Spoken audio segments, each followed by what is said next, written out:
pelting and arson that was witnessed in UP Sambhal over a court-ordered survey in the Shahi Jama Masjid were several questions that still remain unanswered. Was it a pre-planned attack on the police and the survey team?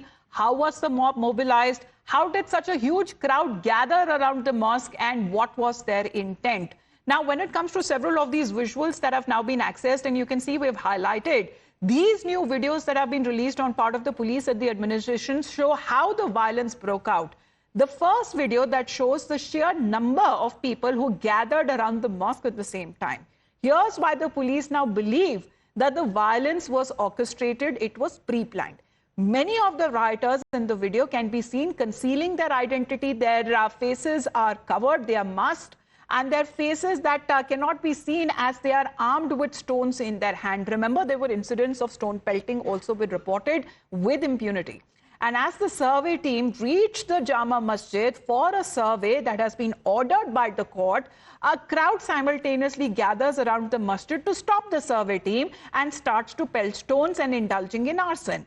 The police had to respond to this with tear gas shells and lathi charge to bring down the situation and bring it under control. Well, according to reports, 4 people have lost their lives and several others who have been injured in the clashes, including the policemen. But here's what the police believe, that it was a pre-planned conspiracy, according now when it comes to the investigation that is picking pace. हमें जो अभी प्रतीति हुई है prima facie, वो ये लग रहा है कि रातों रात इसका हो सकता है प्लानिंग किया गया हो, और बाकी डिटेल जब इन्वेस्टिगेशन होगा उसके बाद पता चलेगा।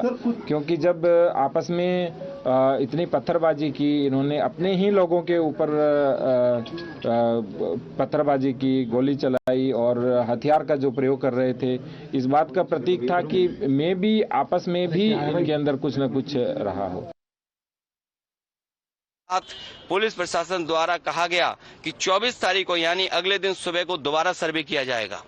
आखिरकार पहले एक बार सर्वे हो गया, ये आदेश पुलिस प्रशासन को किसने दिया कि दोबारा सर्वे आपका होगा, जब पहले सर्वे में सब लोगों ने सहयोग मदद की, पूरा सर्वे हुआ, किसी को आपत्ति नहीं थी सर्वे पर, लेकिन जानबूझ करके आगे शाही जामा मस्जिद की कमेटी और अधिवक्ता ने कहा कि एक सर्वे तो मुकम्मल हो चुका है, अब दूसरे सर्वे की क्या आवश्यकता है।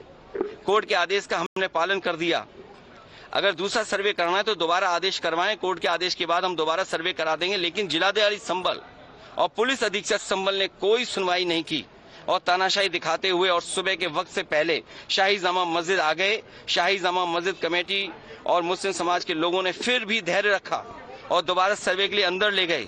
सर्वे के दौरान करीब 1.5 घंटा बाद जब जनता को सूचना मिली तो वो इकट्ठा होना शुरू हो गए। लोगों ने सर्वे का कारण जानना चाहा तो सर्कल ऑफिसर ने उनके साथ गाली गलौज की और लाठीचार्ज करवा दिया, बुरी तरह से जख्मी कर दिया। इसका विरोध करते हुए चंद लोगों ने पत्थर चलाए, जिसके बदले में पुलिस सिपाही से लेकर अधिकारी तक ने अपने सरकारी और प्राइवेट हथियारों से गोलियां चलाई, जिसकी वीडियो रिकॉर्डिंग है, जिसके एवज में दर्जन लोग गोलियों से घायल हो गए। 5 मासूमों जो कि अपने घर से सामान लेने के लिए निकले थे, उनकी मृत्यु हो गई। संभल का माहौल बिगाड़ने में याचिका दायर करने वाले लोगों के साथ पुलिस और प्रशासन के लोग जिम्मेदार हैं।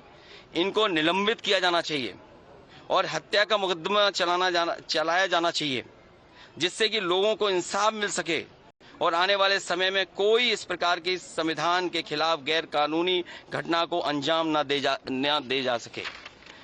और बीजेपी के लोग ये कह रहे हैं कि संभल को बांग्लादेश बनाना चाह रहे हैं। देखिए, अगर आप बीजेपी की बात मानोगे तो गड्ढे में गिरोगे, जाके बीजेपी की बात मानोगे तो खाई में गिरोगे। बीजेपी वालों से पूछिए, क्या चुनाव कराया था आपने उत्तर प्रदेश में? कोई ऐसा मुसलमान भाई नहीं था जिसको इन्होंने रोका ना हो। लाठी से, बंदूकों से गाली गलौज की इन्होंने। हम लोग लगातार कहते रहे और फिर बीजेपी के पास जवाब किया। जब चुनाव आयोग को शिकायत की गई तो चुनाव आयोग ने खाना पूर्ति कर करके कुछ अधिकारियों के खिलाफ कार्रवाई की। क्या ये बता सकते हैं क्यों कार्रवाई हुई थी उनके ऊपर? क्या वोट रोकने का अधिकार था? क्योंकि वोट लूटने पे चर्चा न हो। ये लोग लूटने वाले लोग हैं, इनके लिए लोग कोई मायने नहीं रखते, लोग मायने नहीं रखते। इन्होंने तंत्र से समर्थन लिया और तंत्र से ही अन्याय कर रहे हैं। उनका सीधा साधा फार्मूला है, पहले वो अन्याय करते हैं, अगर आप अन्याय का विरोध करोगे तो आप उन्हीं के अधिकारी आपके खिलाफ तमाम मुकदमे दर्ज करा देंगे। क्या जियाउल इस्लाम वहां थे? हमारे विधायक वहां थे, सांसद थे क्या वहां? जियाउर रहमान, कोई बता दे। वो बेंगलोर में थे, वो अपने कार्यक्रमों में थे, संभल में नहीं थे। और ये तो उत्तर प्रदेश के बारे में आपको नहीं पता। आप में से सब उत्तर प्रदेश के लोग हैं। अगर प्रेस के लोग भी सच दिखा दें तो उन पे भी कार्रवाई हो जाती है। और मैंने अपनी प्रेस कॉन्फ्रेंस में कहा था कि बीजेपी के नेता ने कपड़े उतार करके प्रेस को मारा था, पूरे कपड़े उतार दिए थे। क्या कार्रवाई हुई बताइए आप? क्या प्रेस के लोग सुरक्षित हैं यूपी में? और अपना चुनाव जो लूटा है उसको छिपाने के लिए इन्होंने, सरकार ने जानबूझ करके किया है। कुछ लोग तो ये कहते हैं कि साबरमती फिल्म देख करके उन्हें लगा कि उन्हें भी बड़ा नेता बनना है, इसलिए ये सब कुछ कराया गया है।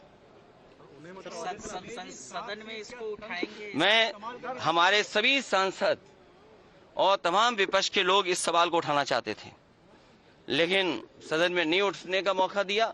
कल भी नहीं मिलेगा मौका, जब मिलेगा तब ये सवाल उठाया जाएगा। और हमारा डेलीगेशन भी जाएगा, वहां के लोगों के दुख दर्द परेशानी, और फिर सरकार के हाथ में सब कुछ है। अज्ञात में नाम डाल दिए। मैं आपको याद दिलाना चाहता हूं, कानपुर में जब दंगा हुआ था, अज्ञात में नाम लिख करके बड़े पैमाने पर पुलिस ने अन्याय किया था।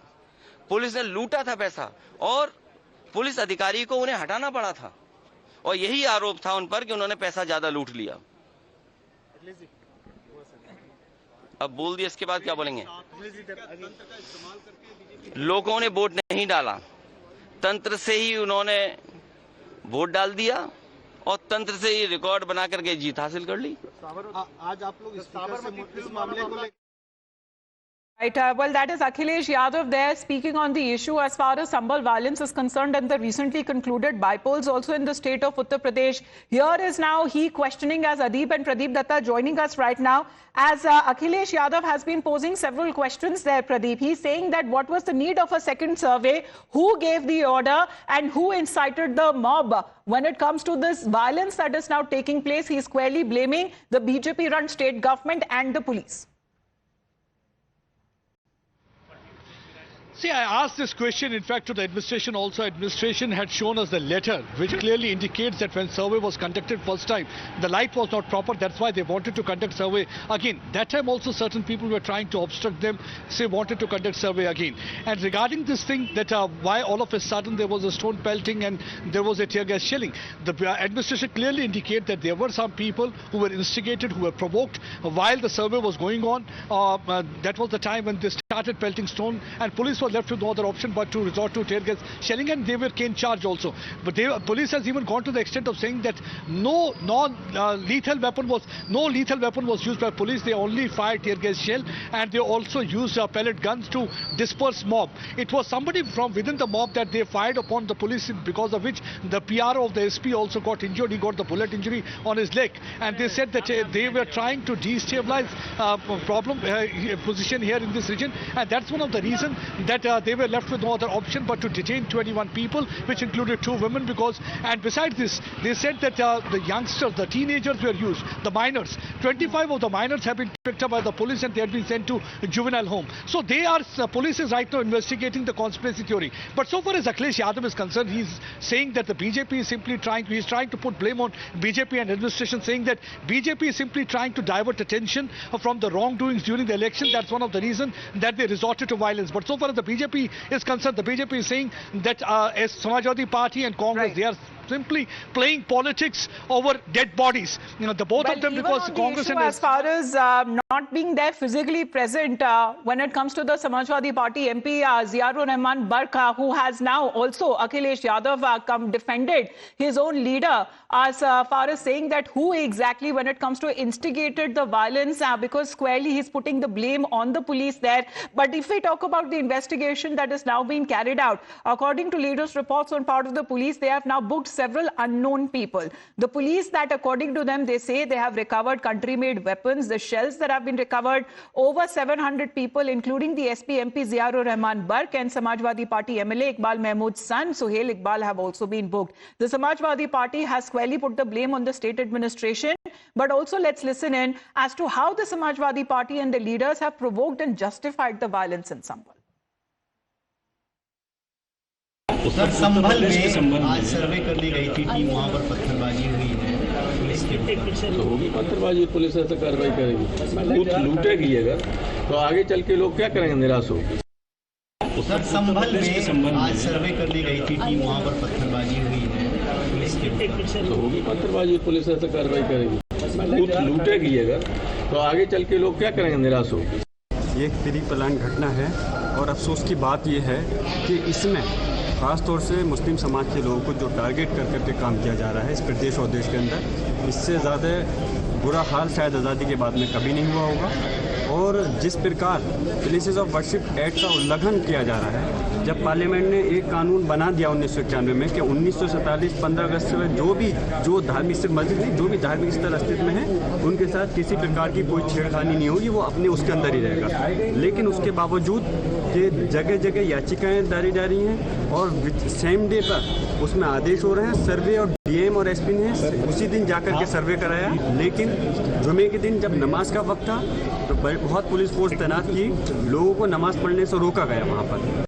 So, on part of the Samajwadi Party netas who are openly provoking have now blamed the state administration. As far as the police's version, that is also important to put out, where they call it as a clear case of provocation and why the Samajwadi Party netas have now been booked according to the police. एक fact clarify कर दीजिए, जो ज़ियाउर रहमान बर्क का आपने नामजद, ये कल की हिंसा में उनका नाम आया पूर्व में दिए गए बयान पर, क्योंकि कल वो बेंगलोर में थे जो सांसद है। किसी भी व्यक्ति का किसी भी जगह पे होने से उसका कोई उद्देश्य नहीं होता है। उनके द्वारा जो दिए गए पूर्व में दिए गए बयान थे और 168 बीएनएस का उनको बीएनएसएस का नोटिस उनको भी तामील कराया गया था। उनके पिताजी को जो ममलूक उर रहमान है उनको 10 लाख के मुचलके से पाबंद भी करवाया गया था। इस तरीके के इन लोगों के द्वारा बार बार समय समय पर बयानबाजी की जा रही थी, जिससे लोगों को है समय समय पर भड़काया जा रहा था। Says as far as the police's version is concerned, we just heard Akhilesh Yadav questioning as to why his netas are being booked by the police. The police say the location doesn't matter, the provocation does.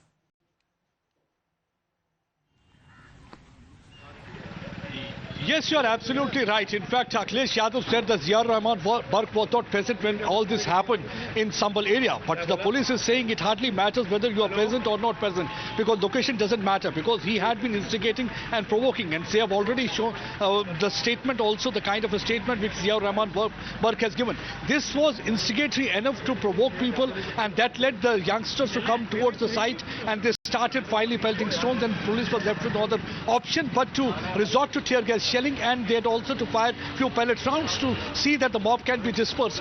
They even the police has even gone to the extent of saying that one of the sub-inspector, his magazine was also snatched. They were trying to target him, so that was a kind of a situation, because already they were there to provoke policemen, and finally this situation arose. All right. When it comes to the reaction